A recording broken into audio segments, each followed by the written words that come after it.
So now in the next slide, nadira ang designing relational databases. So bear with me guys, kay dili ta mga computer scientists and analysts din. So I'll just try my best to simplify the phases. So ang first, the 6 phases of database design, which are collectively known as view modeling. So there are 6 phases, namely, first is to identify the entities. Entities might be physical or conceptual. So second, construct a data model showing entity associations. Third, add primary keys and attributes to the model. Then fourth, normalize the data and add foreign keys. Then fifth, construct the physical database. Then lastly, prepare the user views. So in the next slide, it shows you an illustration of a data model showing entity associations. So the entities here is the inventory, the supplier, the purchase order, and the receiving report. So in the inventory, as you can see, ang line ana niya is gitawag siya nga association. Before ang inventory is napod siya yung mga symbols nga like naka vertical, then naapoy murag mo greater than, or if kana siya nga kuan lang is ang symbol niya na is cross leg nga ang pasabot ana niya is na siya another term ana for association. Sa association na atay 4 cardinality, that's association and cardinality. So association, it is the line represented by verbs like ships, requests, receives, here kay contents, sent to, is associated with, then updates. So the symbols nga duolaan ng mga entity, that is, it represents cardinality. It is the degree of association between entities. So there are 4 cardinality or associations between entities. First, we have 0 or 1, 0, then 1, then 1, and only 1, then 0 or many, or 1 or many. Sa inventory, ang ilahang association sa inventory ang purchase order is 0 to M, S to M. Pasabot ana nga sa inventory, ang supplier nimo sa inventory nimo, pwede ka mag-purchase o daghan, or pwede po dili. Pero nga nung na may 0, kinaay time nga, if ever, naay time nga katong isa ka supplier nimo is, pwede nga, dili ka mag-purchase ato. So, ang napod kay association ato, it might be nga, daghan ka mag-purchase ato niya, or dili ka mag-purchase sa ilaha. So, that's 0, then 0 to many, then many, and or 1 to many. So, ana na siya. So, gibot, pero ang kaning 0 po diri siya, nag-signify niya siya ba nga, ang imong pag-purchase sa iyaha is pwede nga dili gid sab ka mag-purchase, or else ang karon nga period dili ka mag-purchase, although last or in the past period or in the previous period nag-purchase ka sa daghan, pero it doesn't mean nga i-carry on to nimo sa next year. So ang probability is pwede nga mag-purchase ka or not. So between the entities inventory and supplier, makita na nato dira is 1 to many siya. 1 to many, pasabot nga ang supplier, it could be nga ang isa ka supplier is daghan siya og items nga i-supply, or else ang daghan nga items pwede isa ra ka supplier ang mag-supply. Then ang next is supplier, the entity supplier to the purchase order. So pwede sab nga 1:1 ang iyang association, or 1:0, or 1:many. So pasabot nga ang pag-supply pwede siya nga dili siya kanang i-complete ana nga day is dili siya makuha kanang ang purchase order niya is pwede wala or pwede naa, or else daghan siya ang supplier pwede daghan siya i-purchase. So ang second is ang inventory ug ang receiving report nga entities. So it is 0 to 1 or many to many. So dili siya actually many to many, or mahimo siya 1 to many or 0 to many. Kaya pwede man nga ang kanang nga inventory, ang receiving report ana niya is na inventory na inag-supply sa imuha na mga, or there is updates na siya updates. Or it doesn't mean nga every time nga naay isa ka naay quantity dito nga always siya nga na receiving report ato kay depende man ang pagpalit or ang pag-supply. It's either bulk siya or retail lang. Diri sa receiving report and purchase order, ang example ani is ang association nila is 1:1 and 1:1. For example, sir, kung naay purchase order, syempre kung pila to ka quantity, mura pod ang na sa receiving report. Or sa receiving report, kung i-check nimo is kung sa to na-receive, syempre mura po to ang purchase order. So same lang. Now, in the next slide, data model showing primary keys. So primary keys is mao ni siya ang kanang unique nga element or unique siya nga data nga nag-define sa non-data attributes. So makita na to nga ang nadungag sa model is kanang sa inventory nadungag dira ang part number. Of course, kung unsa to nga kuan kanang unsa to nga item. Sa supplier nadungag ang supplier number. Ang supplier number is mo ang primary key niya kung magbuhat na kag table sa supplier. Sa purchase order is ang nadungag is purchase order number. Then sa receiving report ang nadungag is receiving report number. So those are ang nadungag ani niya ang the entity. Then ang next niya nga statement is mo na ni ang iyang primary key. So mo na imong pattern kung magbuhat kag table or kanang magkuan buhat kag normalized table, mo na ni siya ang pattern. Kay after aning mga primary keys mo apil naman pud nga if naa kay tuplokon or i-click ani nga primary keys na imo gawas na pod na another table which is link sa foreign keys. So next slide is construct the physical database. If makita ninyo ang primary keys, under sa primary keys na puna na siya og mga attributes. Attributes nga nag-define sa primary key under siya sa isa ka entity nga need siya kuhaan og data. So same lang gihapon. Ang nadungag lang is nanay mga attributes. Under the inventory na anay description, quantity on hand, reorder point, unit cost, supplier, under suppliers na siya yung mga other attributes nga supplier name, supplier address, or the contact number or telephone number sa supplier. Then as a purchase order, under after nimo sa primary key nga purchase order number, syempre nga mo to'y nag-defined or mo tong unique element aron ang remaining nga makuan ato ang mga attributes ato is more supporting na lang na details para mo expound pa unsa ang naa sulod ato nga entity. So na diri ang part number, description, order date, and so on. So the next slide, each record in the receiving report item detail table represents an individual item in the receiving report. So the table has a combined key comprising receiving report number and part number. This key is needed to uniquely identify the quantity received and condition attributes of each item detail record. Of course, the receiving report number portion of the key provides the link to the receiving report table that contains general data about the receiving event. So the part number then portion of the key is used to access the inventory table to facilitate updating the quantity on hand field from the quantity received field or the item detail record. If you can notice, no, nga bisan nadagdagan na siya og mga attributes is naghapon ang association nila, naghapon to mga line. Pasabot nga they are also linked. Munang giingon siya nga relational database model. Kay tungod kani siya mismo nga ma-entity, they have something to do with another entity, which is each entity naapod siya kanang mga supporting details, napa siya mga description underlying ato, which is nagsuporto siya sa unsa na nga entity. Pwede gani and other example ani is employee. For example, employee siya nga entity. So ang employee nga entity is na dito, pwede na siya i-access sa personal department. So, sa employee nga entity, ang primary key ato is ang employee number. For example, na ay 100 or butang 200 employees. So, ang entity ato is naka-singular form lang siya, employee. Pero ang occurrences niya or ang number niya is dito na in-numbering 1 to 100 or 1 to 200. Depende pila ka employees. Then, attributes na dayan nila. So, like, na i-name, then, kanang hours nga ilang nagtrabahoan, pila ilang rate. So, isa na sa ilang mga attributes. Sa next slide, naanay prepare the user views.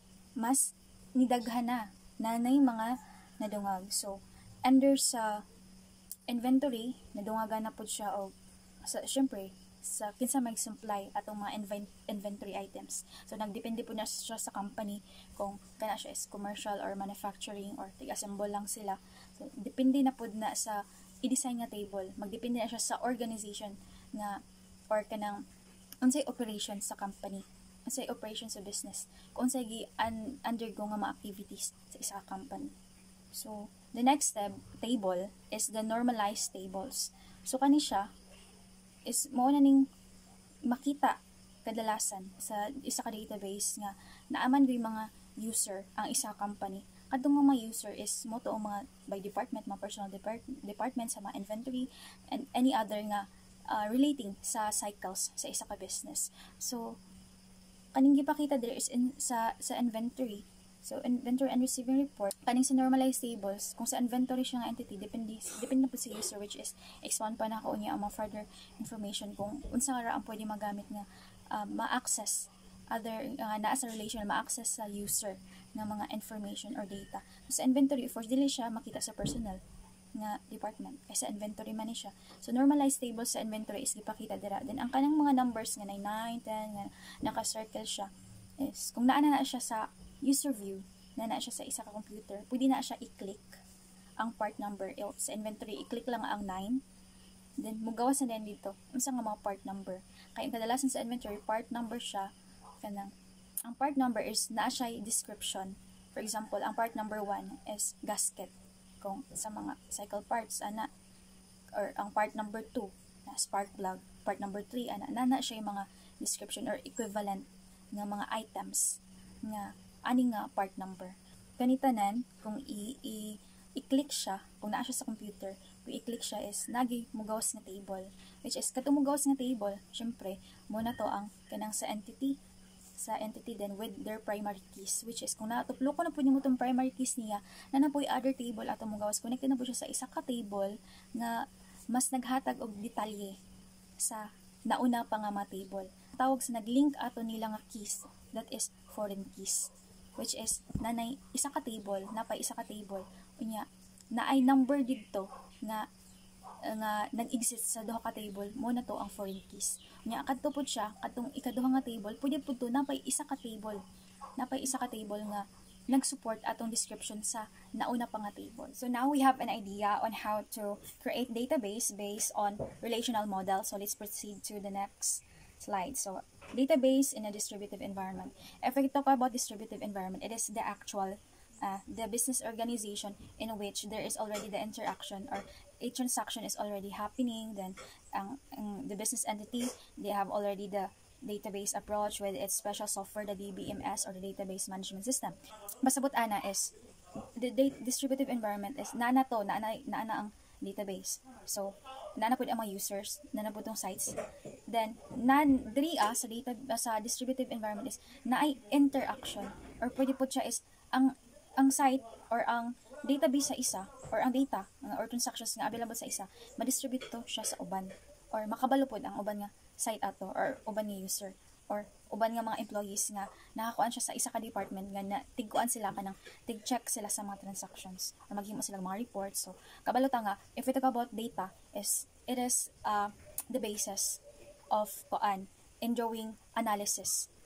A data may be in a word or a number. So mahimo gid siyang basis kung magbuhat og analysis para ang katong data i-transform to siya into information. So first, we have the first approach, the centralized database approach, in which sa ang isa ka company na sila gi-consider nga isa jud siya ka central database kanang in which ang mga nagtrabaho dito or ang mga site na ang mag-transact og mga transactions is dito nila ihatag or i-submit dito sa central database or else naa dito naka-restore sa central database ang tanang data, mga transactions or any activities nga nag-taken place sa isa ka company. Nice gid ang central database approach pod kay tungod na ay data currency.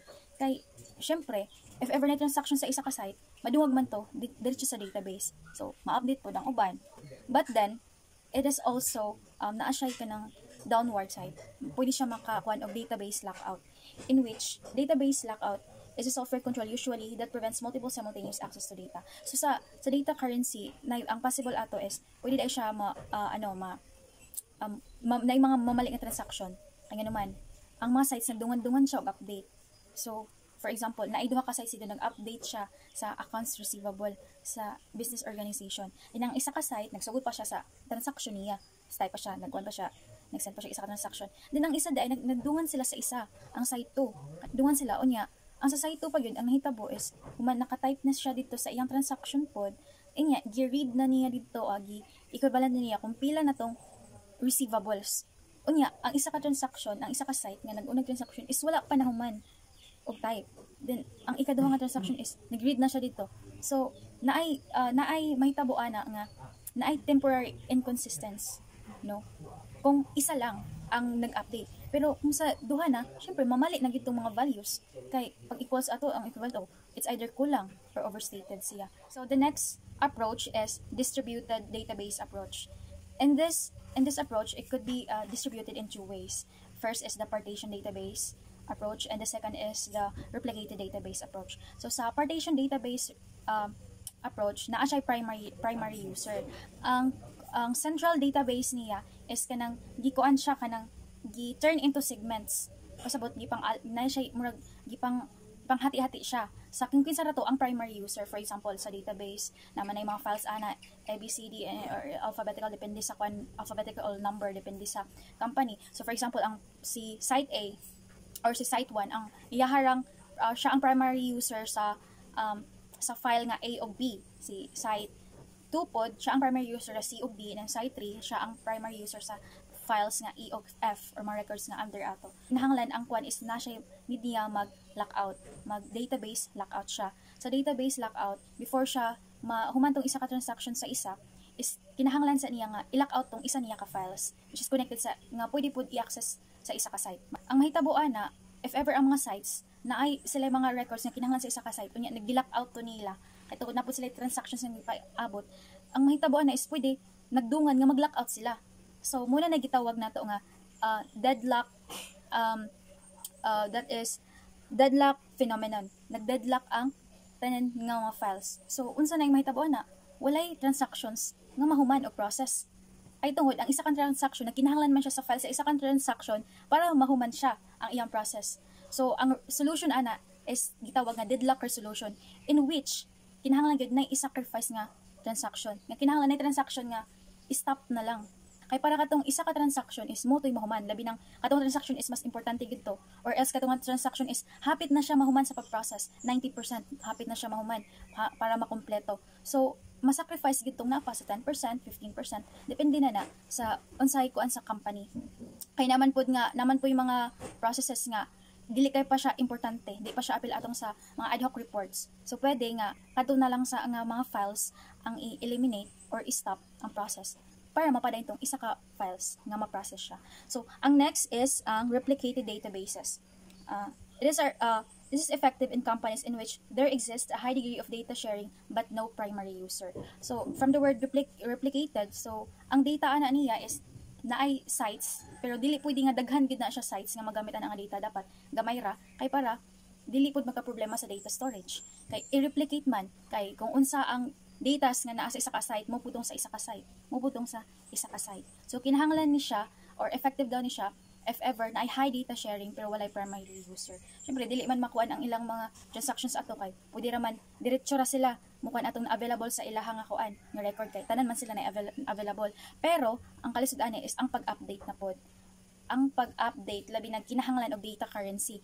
Kaya pag-update ana, what if, ang isa ka site is gi-change niya tong mga records nga na dito kay maupoy na ko sa iyang transactions na transaction ni dito gi-change unya ang sa other nga mga sites makabalo day sila nga change nga iya man sila though parehas sila og records pero tanang pwede to nila ma-change unya ma-change sa isa pero dili ma-change to automatically sa uban sila na poy mag-change ato kung makabalo sila nga nag-change tong isa. So magka-kuan gid siya, magka-conflict na noon siya sa pag-update.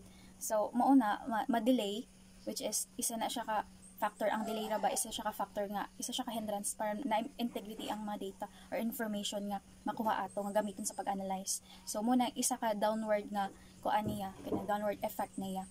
So sa data currency naaman gyud kanang labi nagdungan-dungan naman transactions nagay mga temporary inconsistency ana. Pero ang data currency pwede siya naa siya prevention or naa siya way nga para ma-minimize or pwede mawala ang effect ato nga kanang magkamali og mga transactions. Ang non-currency data. Sa non-currency data is ikuan siya kanang naay time nga ang every sites tagaan sila og time nila kanang na shot clock ato nga para malocate dito kinsa gyud una nakatransact kay para kung sa tong una nakatransact mo tong isa ganina mag after ato masaydan kung sa tong una nakatransact magkuan siya mag deadlock siya anya deadlock or i-lock out to niya para humanon sa atong isa ka transaction bago na pud mo dawat ang database or ang system og isa ka transaction. So para ma-solve ang negative effects sa temporary inconsistency. So for the last slide, we have here the distributed databases and the accountant. So the decision to distribute databases is one that should be entered into thoughtfully. Some of the most basic questions to be addressed are: first, should the organization's data be centralized or distributed? So magdepende kung sa primary users o ang level sa data sharing. So if data distribution is desirable, should the database be replicated or partitioned? Which is magdepende pod ni siya kung nabay specific nga primary users or kung ang sites nga magamit atong mga infos or mga data is gamay ra siya or daghan. So need gid siya tibak-tibangon. So next one, if replicated, should the database be totally replicated or partially replicated? So if totally replicated, maglisod man itong update. Pero kung i-partially replicated pud siya, magdepende pud kay what if makadtong site nga partially replicated nimo lang dili kompleto o yang kuan ato kanang kompleto ang mga records dito, what if manginahanglan to siya record. So dili na siya kanang dili na efficient ang work ana. So another transactions na pud another process which is kinahanglan mo sa table design man gud kinahanglan sabtan no nga ang table design pagpili nimo tama nga design sa imong table ma database unsa nga mapaagi unsa nga model imong i-pattern imong database importante na siya para efficient. Pero sa diri if the database is to be partitioned, how should the data segments be located among the sites? So dira na pud ka if partition siya unsaon man to pag-allocate. For example, pag-allocate nimo is basin mali ang primary user di ay kay napa siya needed nga kuan niya muna to ang nakuan sa iya nang muna to na-assign sa iya nga mga records pero duha ka records na assign pero need di nig tulo ka records unya what if mag-lockout tong naay ikatulong nga records. So another conflict na pod. So kinahanglan ni siya masabtan no kay ang kuan man god ang accountant labi nag ikaw ang mag-auditor ka kinahanglan nimo pangitaon ang i-check nimo evaluate nimo kung nabay mga inconsistencies. What if na inconsistencies niya ang kada inconsistencies gikan dito siya sa data mismo sa data design or table design sa isa ka organization niya di ka kabalo mo tanawon sa mga database ang relational ba ni siya normalized table ba ni siya or anomalized table. So lisod kay siya pag-detect. So kinahanglan gid sa mga accountant masabtan pod ang mga database kay labi kinakaron sa mga dagko nga company mga database ng ilaha isa ka click nimo sa information na lang circle do pagtuplok nimo na table mo pop out ipatuplok na pod nimo na table mo pop out which is that is a relational model nga gi apply sa database. So kung di pa ka makabaloan na syempre unsaon nimo pagka-detect nga naday mali nga naday inconsistency unsaon nimo pagka-detect nga kadtong misstatement di ay gikan da ito ana nga table design or gikan to ani nga entity nga sa customer ba supplier or whatever niya di pag click nimo wala makabalo unsa man ni database ngano man ni namon ni click pero akabalong mo click pa di ay. So need gid siya masabtan sa isa ka accountant labi nag if mahimo siya auditor if ikaw mismo is mag-audit ka.